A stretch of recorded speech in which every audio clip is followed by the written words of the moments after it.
atau tidak tergantung pada kebiasaannya bagaimana, pandangan kita seharusnya hukumannya bagaimana. Kalau kita anggap hukumannya ringan, kemudian dikasih hukuman berat, jelas itu dianggap dirasakan sangat mengecewakan. Sekarang kita lihat dalam Ahmad Soni, kita tinjau kembali ya, apakah sebagai pemakai, walaupun pemakai untuk kesekian kalinya, wajar atau tidak untuk diberikan hukuman sampai 9 tahun.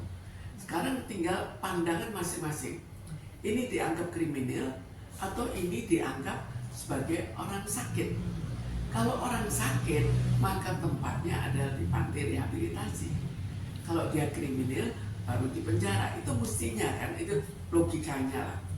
Sekarang kita lihat lagi, di samping dia sebagai pemakai narkoba, apakah dia melakukan tindak kekerasan atau apa? Kalau misalnya dia pemakai saja, ya mestinya ya rasanya ya di panti rehabilitasi lah, itu rasanya lebih pantas kita, apalagi sekarang di mana kebanyakan diakui untuk di panti rehabilitasi saja.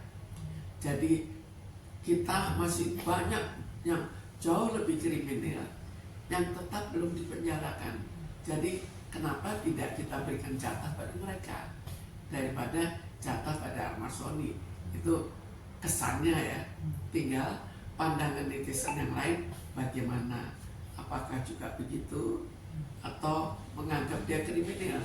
Kita lihat aja deh, masing-masing anggap, kita lihat Ahmad Soninya, apakah dia memang terkenal melakukan kekerasan atau tidak. Tapi hukuman yang sekian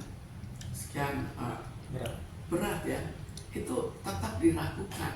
Kenapa? Karena beda dengan yang lain. Memang Ahmad Soni kesekian kalinya ya. Tapi yang sangat beda adalah Ahmad Soni membongkar mafianya. Ahmad Soni pegang rahasia. Kalau pegang rahasia, itu memang orang yang dianggap cukup berbahaya kan. The man who knows too much. Jadi terlalu banyak dia ketahui. Dan kalau terlalu banyak diketahui, apakah karena itu dia akhirnya diberikan hukuman yang berat? Itu hanya kemungkinan kan? Kemungkinan yang banyak dipertimbangkan orang. Apa gara-gara itu? Apakah sekarang sistemnya adalah kita tidak boleh membongkar rahasia dari seorang yang mempunyai pengaruh atau seorang pejabat? Apa itu? Kalau itu ya sangat disayangkan. Tapi jelas pemikiran seperti itu tetap ada. Pemikiran dari netizen bahwa jangan-jangan karena membongkar ya. Bu, bisa dibilang pantas gak sih Bu Ahmad Soni dihukum, dituntut 9 tahun penjara dan denda 500 juta? Bagi netizen ada yang ya belah gitu, pro dan kontra. Terus JPU kenapa menuntut Ahmad 9 tahun? Karena dia melihat Ahmad Soni sudah 3 kali residivis, bisa merusak anak bangsa. Menurut Ibu sekarang apa yang lebih merusak anak bangsa? Jadi kita lihat juga situasi negara. Apa yang lebih merusak?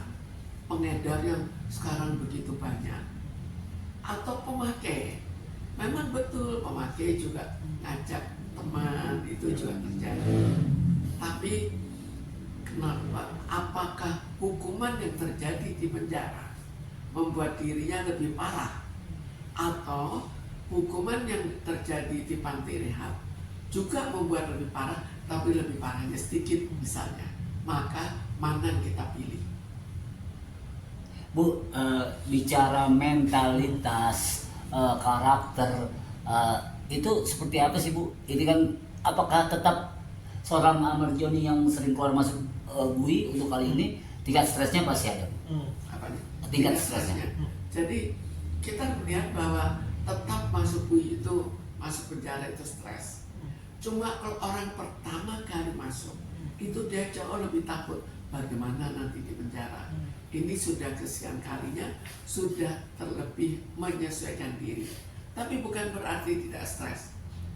Apalagi 9 tahun. Jadi dia tetap merasakan stres sekali. Apalagi kita lihat sebelum-sebelumnya dia kan tergoncang terus jiwanya sampai ke Nusa Kambangan segala. Artinya Yang dia bayangkan sesuatu yang aneh bisa terjadi, buktinya sampai di Nusa Kambangan pun bisa terjadi. dan itu juga bukan dia tidak pernah memikirkan kalau dia harus ke Nusa Kambangan sih Bu sebenarnya. Ya sebetulnya bukan hanya dia, tapi orang-orangnya tidak ada satupun yang berpikir bahwa Masal belum terbukti apa-apa bisa ke Nusa Kambangan. Itu kan gak ada siapa yang terpikir begitu. Dan banyak juga yang bilang ternyata di sana di Nusa Kambangan itu dia benar-benar terguncang Bu.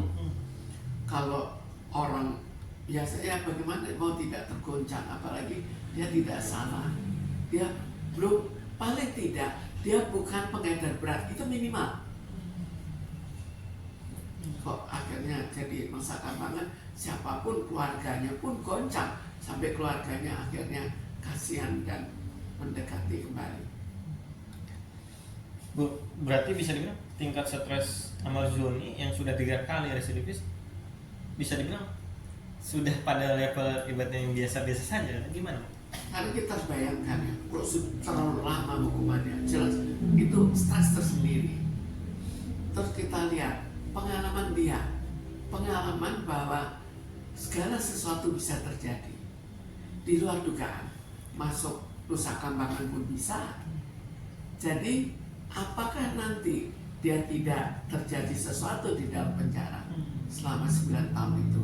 Karena ada beberapa kejadian yang akhirnya yang meninggalnya di penjara. Oke, sip. Terima.